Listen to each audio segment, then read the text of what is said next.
Welcome to End is the Future, a podcast that brings together great minds to address the opportunities and challenges of making businesses both sustainable and profitable. I'm Ilham Kadri, the CEO of Science Co, and I'm delighted to be your host today. If you are as passionate about sustainable business as I am, let's explore how End is the Future together. Today, I'm delighted to welcome Nadir Godrej to the End is the Future podcast. Nadir is a chemical engineer and a great sustainable business leader. He's the chairman of Godrej Industries, one of India's biggest and most well-known businesses, and the chairman of Godrej Agrovet. But that's not all. Nadir also has a flair for language and is a published poet. In fact, if you invite him to give a talk, he may just write a poem instead. Nadir, thank you so much for joining me today. Thank you for inviting me, Ilham. Now, Nadir, I always love to start by understanding what motivates my guests. I believe you grew up in Mumbai. That's right, Ilham. I grew up in Mumbai. I spent all my life in Mumbai, except for 6 years studying in America, where I studied chemical engineering at MIT and Stanford, and then I did my MBA at Harvard Business School. And after that, I returned back to India. So what were some of the influences that sparked your many interests, including business, chemistry, engineering, your love for literature and poetry? Right. So my father, my mother, and my maternal grandmother are the reason for the varied interests. And I will share extracts of my poems that explain this. And I also want to credit two of my professors at MIT. One, Professor Powers, asked me to study biology. He told me to read Double Helix. And way back in the 70s, he asked me to study biochemistry.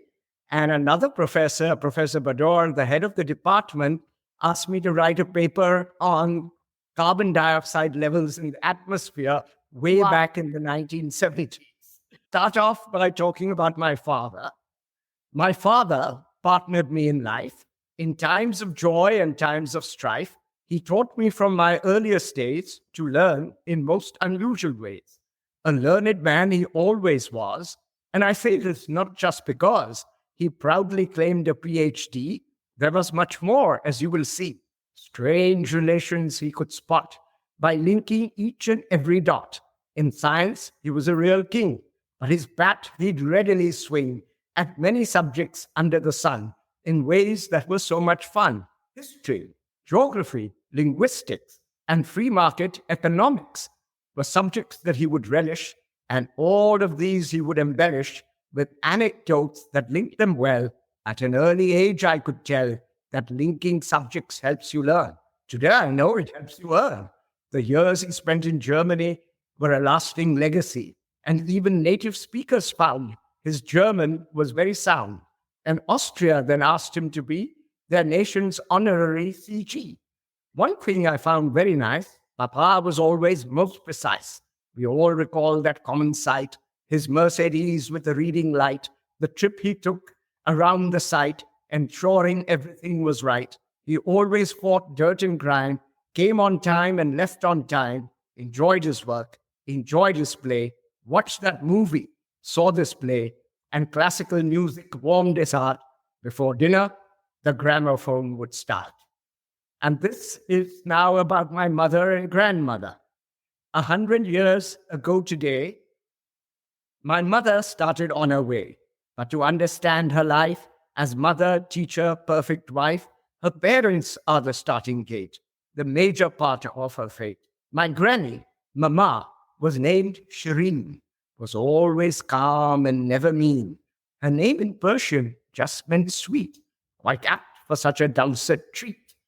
A British teacher in her school, who sized her well, she was no fool, quite cleverly tweaked the spelling to serene, and there's no telling if character led to the name or vice versa. All the same, serene indeed was stately calm, for weary souls a soothing balm, a freedom fighter for the nation, and poet for the cause of liberation.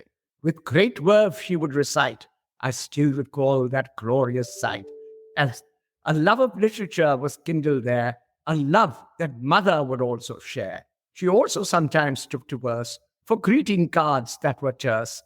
But then the art that brought her glory was a different medium, the short story. So that gives you the inferences of why I have so many diverse interests. There is no better way to start this conversation. And I think we should review the way we do conversations in business. Thank you for that. So let's start with your business. There are not many companies who can claim 100 years plus existence. It started with producing locks and is now one of the most successful brands in India. We have that long history common with you, indeed, with our Ernest Solvay, who started the 1911 Solvay conferences, which brought together the brightest scientific minds. Can you tell us about the history of your company, some of the values, because I believe you have to be purposefully led with strong values to thrive and survive throughout centuries. So tell us about the values that you still keep from such a long legacy. Right. I wrote a poem about the origins of our group, which I will recite, and then I'll add a little bit about the values, some of which will come out in the poem. Our group began, as you all know, 127 years ago. It started with our illustrious founder. We couldn't have had anyone sounder. Now, Mahatma Gandhi was afraid. And self-rule then, the future trend. Ardesha once just pointed out that he still had a serious doubt that profound economic dependence might preclude our independence. A point the Mahatma then conceded, but rather promptly he proceeded to turn the tables on his friend and ask him to work to that end. And so he started up his venture, which proved to be some adventure. Ardesha's focus was invention. His single-minded intention was proving that he could do it. He could succeed, and he knew it, for Indian goods could be the best, surpassed the British by every test. He scorned the thought of protection and chose to prevail by perfection, and that he knew he could achieve. His customers could all perceive his products were the very best and constantly put to the test. To greater heights he would aspire. His safes survived ordeal by fire. Once in the harbor, a ship exploded. Though outer walls of safes eroded, the inner contents were all intact, and even when thieves attacked, they could barely pit and dent. Sometimes the plates were slightly bent, but the safes would never break, and so thieves could never take any goods his safes had secured. For years and years his fame endured. There was no limit to his scope. He worked as hard in tackling soap.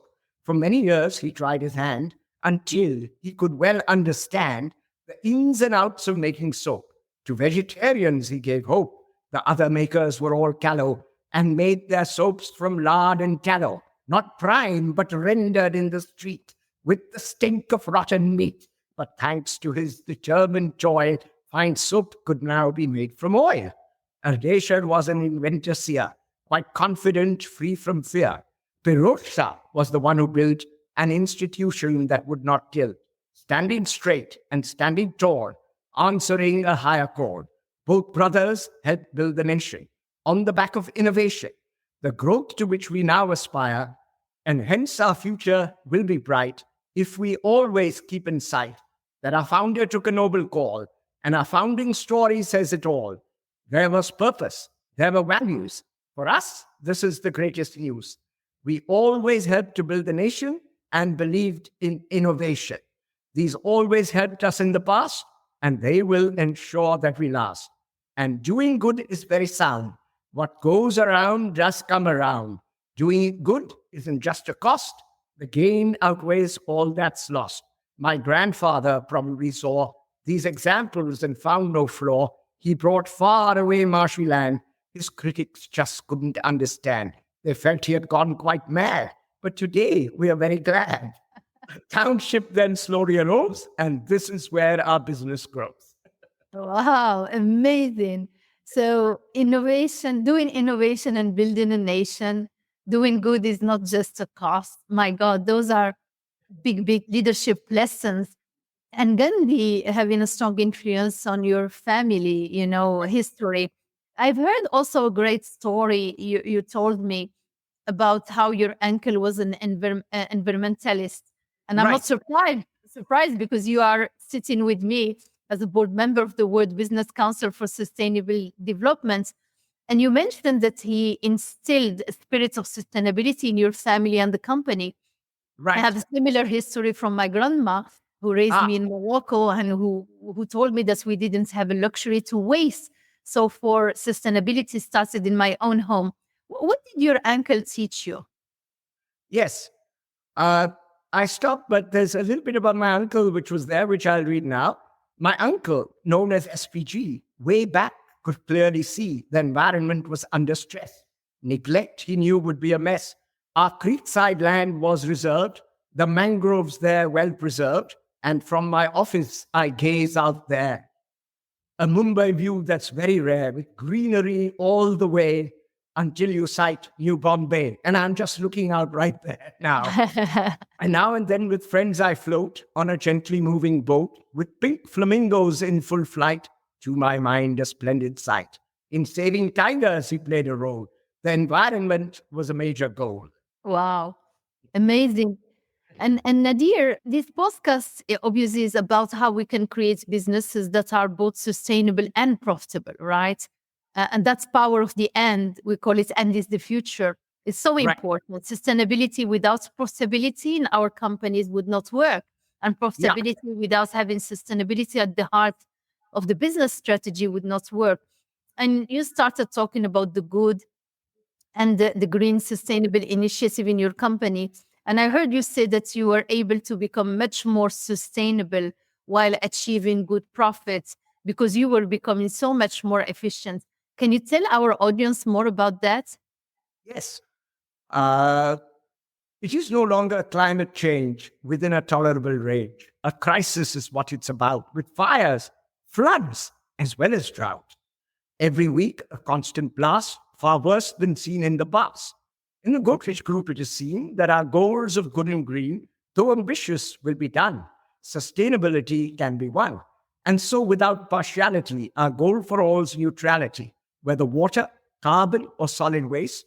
By 2030, we'll make haste to make our net emissions zero. Will that make the group a hero? In 2010, the goal looked tall, but we took a recent call. Technology would save the day. So far, it has turned out that way. As technology takes a leap, green energy gets very cheap. Keen observers quickly saw that solar also cracks more floor. Whether groundnut shell or bagasse, our India's full of biomass. And bamboo now is on the way. It can truly save the day. There are many paths that we can see for achieving carbon neutrality. The cheapest way is certainly through energy efficiency. Real interest rates are rather low, and high returns quickly flow for any energy-saving device. For business, this is very nice. In India, mandated CSR can help us go very far. Of our profits, 2% is required to be spent. Multiple benefits is what one sees with water projects or growing trees. Good livelihoods are created. Our carbon emissions are abated. Trees planted at a river source, maintaining the flow throughout its course. So many benefits we can see. The preservation of biodiversity. Different species can be tried. Useful products can be supplied, like biomass or edible fruits. And yet, the trunk and the roots can sequester carbon, clean the air. So while we decarbonize, why not also monetize? Lovely, decarbonize and monetize. And you're right, you talked about green energy becoming a cheaper source of new fuel, biomass. And funny you say, I'm not sure we're going to become a hero, but what I'm sure is that you are becoming a role model. And I've often said, Nadir, that while chemistry has been part of the problem, that's what I was told in 2019 when I relocated from the US to Europe. I believe, but I'm a bias, I'm a chemist, I'm a scientist, that chemistry is also part of the solution, as it enables so many sustainable solutions that the world needs, like EV batteries, green hydrogen, lightweighting for airplane, for clean mobility, cars, and so on. You are a chemical engineer by training. I've often heard you talk about that green chemistry you just talked about. So I'm sure you've got many examples of this in your own business too, right? Can you tell us more? Yes, I can. And I would like to state that we entered the chemical business because we were soap makers. Uh-huh. And my father did his PhD in Germany. He actually studied in Nazi Germany and had to leave in 1939 and come back in 1949 to finish his PhD. And he did his thesis on making soap directly from fatty acids. As a result, we started the fatty acid industry in India. And fatty acids are made from vegetable oils. So they're a very sustainable source. They're not a petrochemical.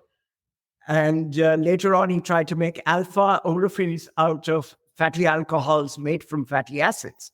So green raw materials were very much part of our chemical history. About green chemistry, I'd like to say that green chemistry has always been there, but all the same, it's only fair to state that now it's to the fore. And the emphasis is much more. 12 principles have shown the way.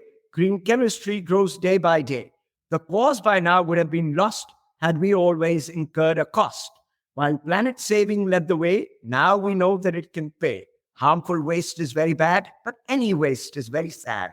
For after all waste is lost, and so indeed unneeded cost.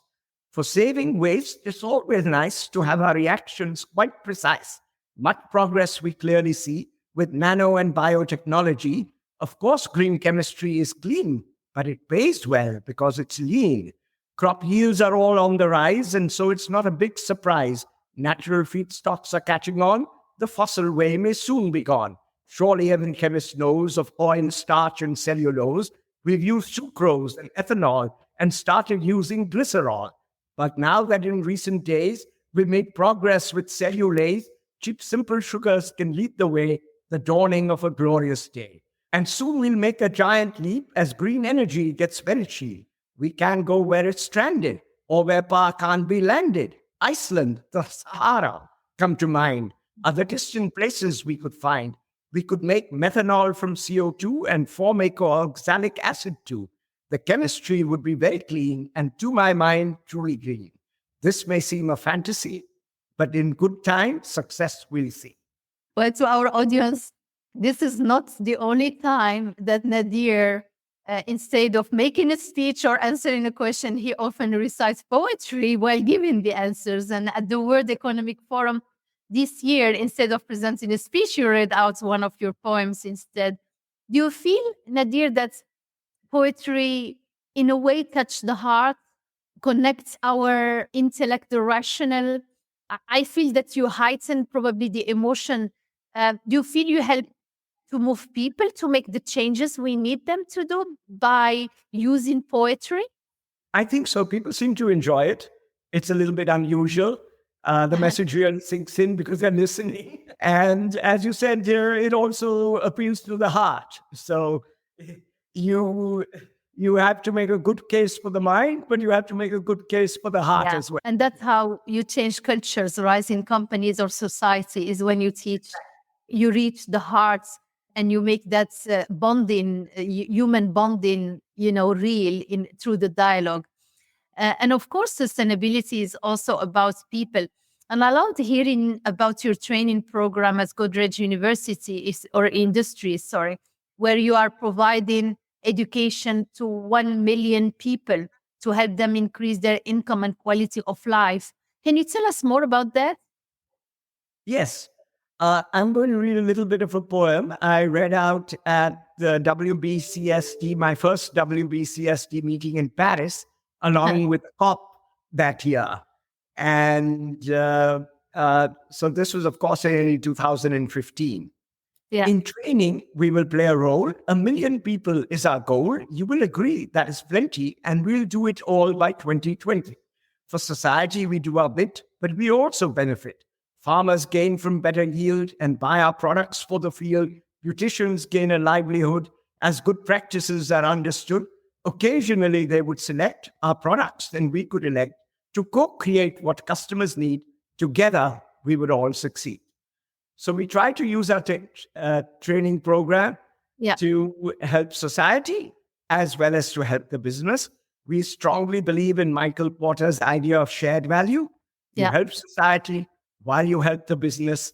As you pointed out, it's and it's not either or.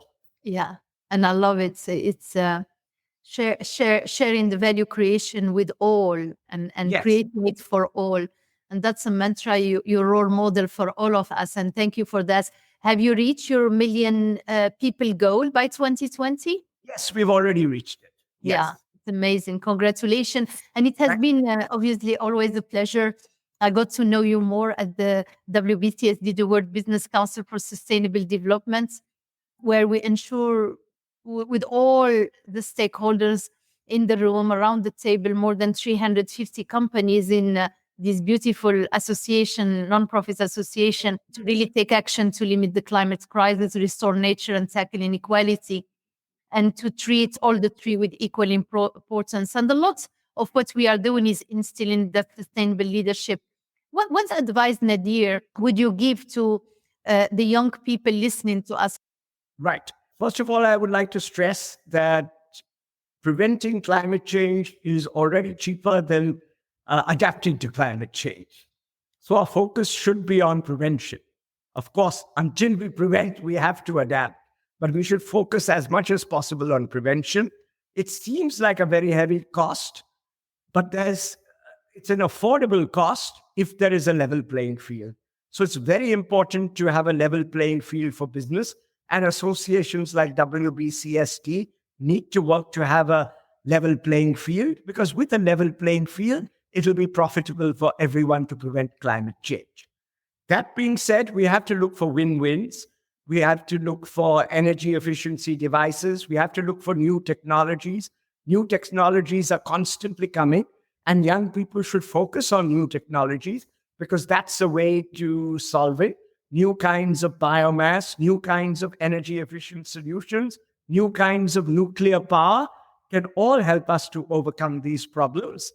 And so young people can focus on innovation, reducing carbon emissions in their personal lives, though a lot can be done by businesses and needs to be done by businesses, and a lot needs to be done by government in ensuring a level playing field. Yeah. And the level playing field is so important, right? So I think it's a great advice. Speaking of strong leadership, I've often heard you talk about empathy in business, which I really like. And this was not, frankly, taught to me as a student or young professional in the Western world. I learned it probably in Africa, in Morocco, where I grew up. Empathy is part of our society, and I can relate into this. When I visit India, I feel, it connects me to my own culture. And I always say that leaders who don't have empathy are going to fail.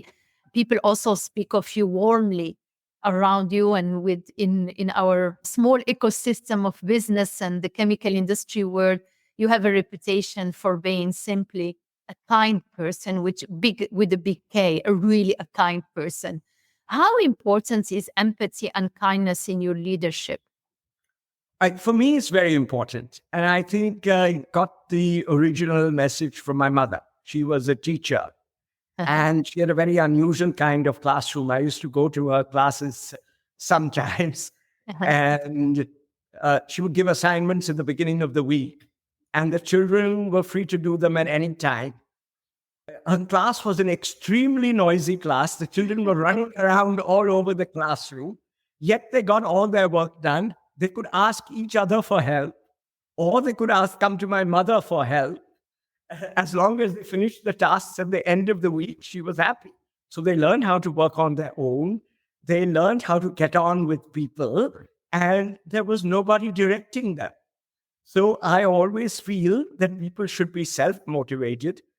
A leader is not a military leader. He is more like a teacher of the kind of my mother was. That's how I feel. And I've always felt that way. And it actually works in life. When I was in college, there was a Jesuit psychologist. It was St. Xavier's College, run by Jesuits. He was a psychologist and he did a psychological test. And on his test, I scored 0 for aggression. So he called me in and he said he was very worried. He says, "You have 0 aggression. How will you survive in life?" Fortunately, I like to say, maybe because I was a little bit privileged, or maybe because nobody tried to bully me, I actually survived very well. And I've always found that when you're kind, people reciprocate and you don't have to worry that you're not tough. Yeah, absolutely. And I love it. What's a lesson again? And I can go on with this conversation for long, but it's getting almost to an end. Maybe to finish with, do you have a favorite poet? I'm sure there are many on your, bookcase and in your office. But who is your favorite poet, if there is any? And can you recite one of your favorite poems for our audience? Okay, I have quite a few favorite poems, including some French poets Yeah, like Verlaine, Apollinaire, yeah, Baudelaire, yeah. and the English poets Byron, Shelley, uh, and one Indian poet who I happen to know and who influenced me a lot is Vikram Seth. Yeah. And when I was studying Russian, I was asked that we were going to have a celebration for Pushkin's anniversary. And I was asked to make a speech. And I just read an article about how Pushkin's Evgeny Onegin had influenced Vikram Seth to write Golden Gate, a novel that he wrote in poetry using Pushkin sonnets. A Pushkin Wow. sonnet is an unusual sonnet that Pushkin used in Evgeny Onegin. And so I will recite a poem that I wrote for Vikram Seth when he visited Vikroli, describing, I'm going to only read an extract of the poem, describing a trip we did around Bombay, and it's written in Pushkin sonnets. The audience is most delighted that Vikram Seth is here today. This migrating bird's not been sighted here before, but stumbled in this way. Of course, we mustn't fail to mention that this event's not by intention. We'll spare him any inflicted pain if Bachi happened to complain. You see, he was supposed to be attending another literary fest and not doing anything else. That's why I wrote this bit. When invited to a Lit Fest dinner by Firoza, I traipsed downstairs. We stood in the heat. There were few chairs. The evening proved to be a winner, as Sudha, Vikram, and I conversed. But in literature, we weren't immersed. Sudha, of course, was so inclined. But Vikram's interests are so wide that though for literature she pined, a theorem's proof was supplied. Now, Max makes Vikram quite excited. And hearing this, I swiftly cited Max for poets. So apropos, now little did dear Sudha know that Platonic solids would be discussed. But Vikram mentioned there were just 5. That's when I challenged him to strive for proof. Sudha must have cussed. But I, of course, just thanked fate that I had met a true soulmate. Wow, bravo, bravo. That can, And yeah, and but it would be too long. yeah, no, it's beautiful and perfect, and there is no other way. And this is a perfect way to end this podcast. And by the way, for our audience, I failed to say that you speak so many languages, right? Including, I guess, Russian, French. I know because we spoke French. All right. Russian, I've forgotten now, but I did speak it at one time, and that's how it got me to get to know Vikram Seth. Yeah, absolutely. Well, thank you so much, Nadir. Thank you for this fabulous, inspiring, nourishing. I mean, it's a soul nourishing conversation. Just hearing you, engaging with you, give me a sense of hope, a sense of inspiration that's the best is yet to come. You taught us today about the power of words and poetry to inspire us, to inspire leaders, to inspire the youth to do the right thing on business, on sustainability, and on humanity, right? And thank you for sharing your beautiful poetry and for your great leadership lessons with us today. You are a role model. Thank you, Nadir. Thank you very much, Ilham. Thank you for having me. It was delightful. Thank you so much for joining us today. For more information or to listen to other episodes, visit our website. And if you like these podcasts, don't forget to subscribe. Until next time, be safe.